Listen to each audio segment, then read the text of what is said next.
Hello everyone, my name is Mini Sethi. I hope you all are staying healthy. Today we are going to talk about important points of Calder-Hicks composition criterion with MCQ, especially for UGC NET in economics. This criterion is given by Nicholas Calder and John Hicks.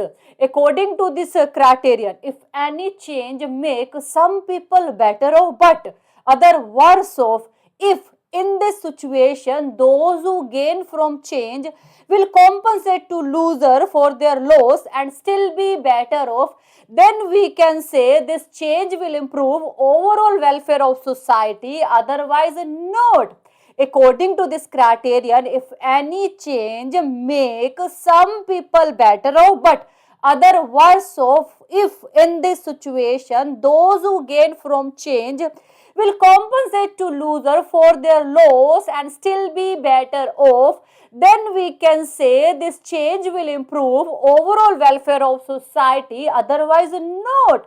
For example, businessman open factory and earn profit of 5 lakh rupees, but this factory is cause of environmental pollution. That's why people bear loss which is equal to 3 lakh rupees. If businessmen give 3 lakh rupees to people in order to compensate their loss, still he can earn profit of 2 lakh rupees.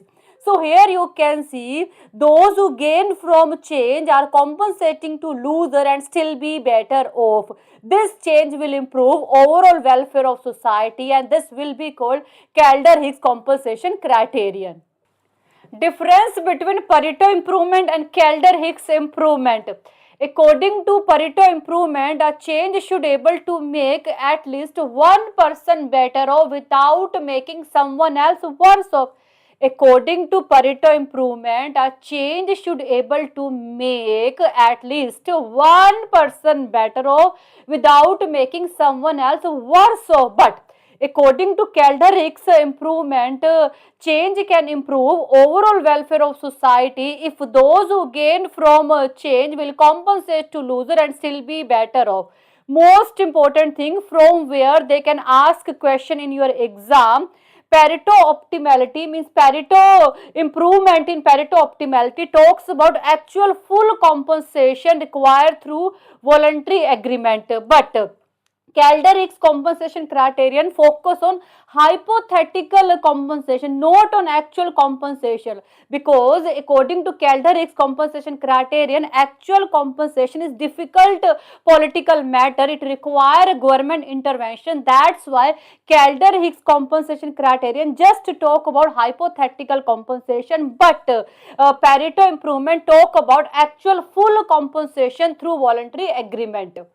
Some more important point about Calder-Hicks compensation criterion. Sikotowski criticized Calder-Hicks compensation criterion. That's why Sikotowski paradox is logical contradiction of Calder-Hicks compensation criterion.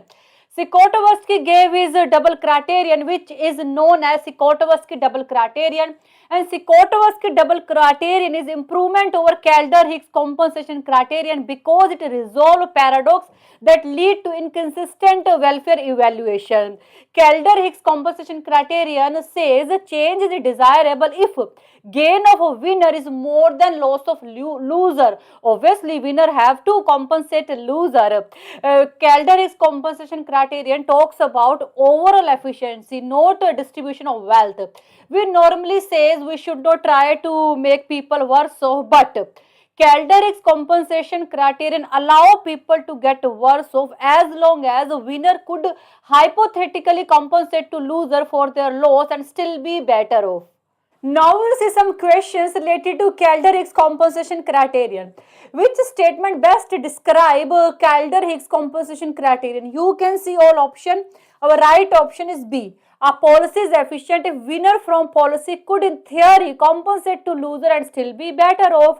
Don't confuse between this option. This option talks about actual payment, but Calder-Hicks model talks about hypothetical compensation, compensation in theory, not in actual. So our right option is B. Match the following economists with the welfare criterion they proposed.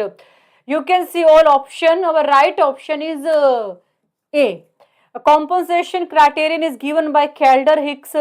Impossibility theorem is given by K.J. Arrow. Social welfare function is given by A. Bergson, and double criterion is given by Sikotowski. So our right option is A. According to Kaldor-Hicks criterion, economic change is considered an improvement if everyone made better off. No, Kaldor-Hicks model don't say everyone made better off. No one is made worse off. No, Kaldor-Hicks model allow people to get worse off but compensate them. Actual compensation paid to loser. No, Kaldor-Hicks model don't talk about actual payment. This is right option. Gainer can potentially compensate. Potential compensate means possible compensate, hypothetically compensate to loser and still have net gain in welfare. So our right option is C.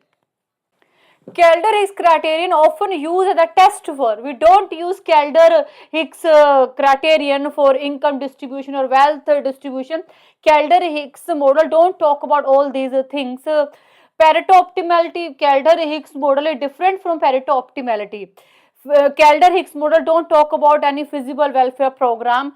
Kaldor-Hicks model talk about overall social improvement, overall social welfare. According to Kaldor-Hicks compensation criterion, if gainer compensate to loser, then change can improve overall welfare of society. So our right option is C, overall economic efficiency of policy. Major difference between Kaldor-Hicks improvement and Pareto improvement. As we know, according to Pareto improvement, change should able to make at least one person better off without making someone else worse off. That means Pareto improvement make no one worse off. But Kaldor-Hicks compensation criterion don't require no one made worse off. Kaldor-Hicks compensation criterion allow people to get worse off as long as a gainer could hypothetically compensate to loser and still be better off. So right option is D. Kaldor-Hicks compensation criterion don't require no one is made worse off. Inconsistency, or you can say limitation of Kaldor-Hicks criterion is explained by, as we already discussed, Sikotowski criticized Kaldor-Hicks criterion and Sikotowski paradox is logically a contradiction of Kaldor-Hicks compensation criterion. That's why Sikotowski gave his double criterion, which is known as Sikotowski double criterion, and Sikotowski double criterion is improvement over Kaldor-Hicks compensation criterion. So right option is B, Sikotowski paradox, or you can say double criterion given by Sikotowski. This is all about today's video. I think you got it, and thank you so much for watching this video. Bye, take care.